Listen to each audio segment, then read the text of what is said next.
But I was be about 18 then because Dad got a little sick, so I had to go drive a couple for him in Kingston.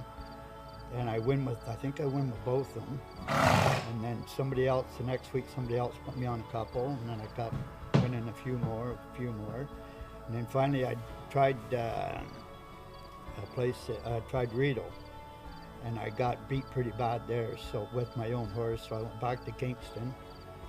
And I was doing really good, so Kingston closed, so I decided back to Rideau, and I went back to Rideau, and Jack Duford was one of the first guys to ever give me a hole. And when he gave me the hole, I ended up winning. And then from then on, I just kept getting more drives and more drives. And, yeah. My dad was around, I think around in his 30s when he first started. But he, as I say, he bought a horse at a barn sale, and I had the papers with it. So then my Uncle Alan, he had already had one, I think, W. R. Grattan, because old Stead Craig and them used to drive it in Connaught Park.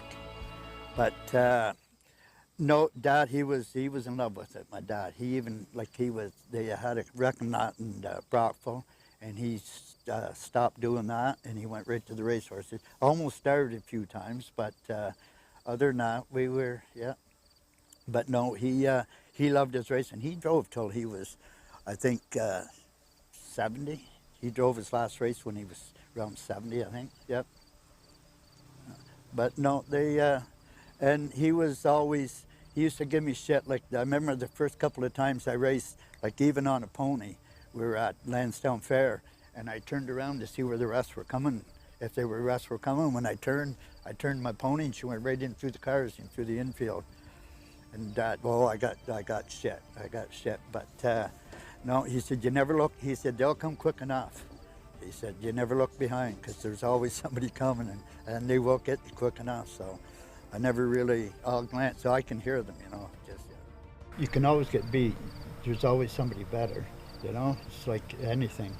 But even before I went to the gate, like sometimes if I was going for a big race, like I used to do a lot of stake driving in Quebec City on them small half-mile tracks and stuff. And lots of times I'd draw the 8-hole and stuff. And you'd think about what I got to do. But as soon as I got behind the gate, everything just went what I had to do, really. It's just something that come to me, you know. I remember one time in Kingston, we were heading down the backside, and it was terrible and muddy. But back then, there was a lot of older drivers like I am right now, but that's why I think I quit, because a fellow can't tuck and roll as good as he used to. But I remember we were going down the backside, and there was Danny Murphy in there, Ted Hunchback, and a few of us. And this older guy came out and took the legs from underneath my horse. When I went down, it's a good thing it was muddy, because I slid quite a bit, and 3 horses went over my back. And I had, well, they rushed me to the hospital and stuff, but I laid there in the alleyway for a long time waiting for them to take me to the room. And I sort of come half to, so I got up and I left after about 3 hours, and I walked back got a taxi and went back to the racetrack. And I had for about 2 or 3 weeks, I had 3 horse marks on the middle of my back, like horseshoes where the horseshoes had hit me. Cracked a few ribs and stuff, but anything's dangerous, really, you know. As I say, you could walk out to the barn there and somebody, you know, something could follow the sky and hit you. But I wasn't really, like, when I was younger, like, my uncle had a bunch of cows and stuff. Like, danger never really, being hurt never really bothered me much, because we used to get the yearling bulls and stuff, and we'd get them penned up, and we'd take a rope, put it around them, and my brother would tie a knot in it, and I'd get on it. We'd see who could ride the longest.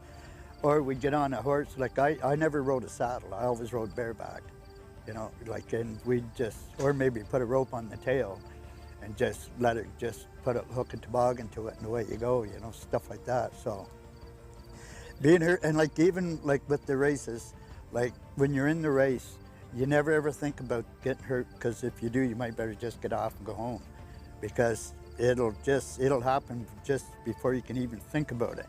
But lots of times, you'd always watch the horse in front or something like that, because you knew if the guy was in trouble or something, then you were looking for a way out. But sometimes you'll get somebody that ain't really, you know, thinking about that, and it'll happen so quick that it's just when you're in the air, you're looking for a place to land. That's all, you know. It's just, yeah. Or, as I always said, you got to tuck and roll, because I've had about 5 or 6 on me. I remember one time in Connaught Park, that was a bad spot, the first corner. And there was about 6 of us leaving around the corner, and I was about third in the middle. And Mike Schaefer was standing on the outside. It was on the outside of me. And the guy went down, took me down. When I went down, I went off the bike. And when I went off the bike, I landed on the side of Mike Schaefer's horse. And I hung on till he made the corner. And then once they cleared the accident, then I let go, yeah. But it's just, you got to think, and it happens quick, yeah. No, there was never a moment in my mind, a question in my mind, that's what I didn't want to do. I wanted to race horses all my life, and that's, yeah. As I say, I've worked at plants. I worked at Black & Decker for 12 hours, worked at Selkirk's for about almost 2 weeks. I worked at the steel factory for 6 hours, and after that, I said no more, yeah. I wanted to race, yeah. To drive, and Daryl, you know, when there was a race to be won, Daryl, I mean, he won a lot of races, but he always took care of us young guys. Like, he knew what the future of the sport was, and he knew that us young guys that were starting out were going to be the future.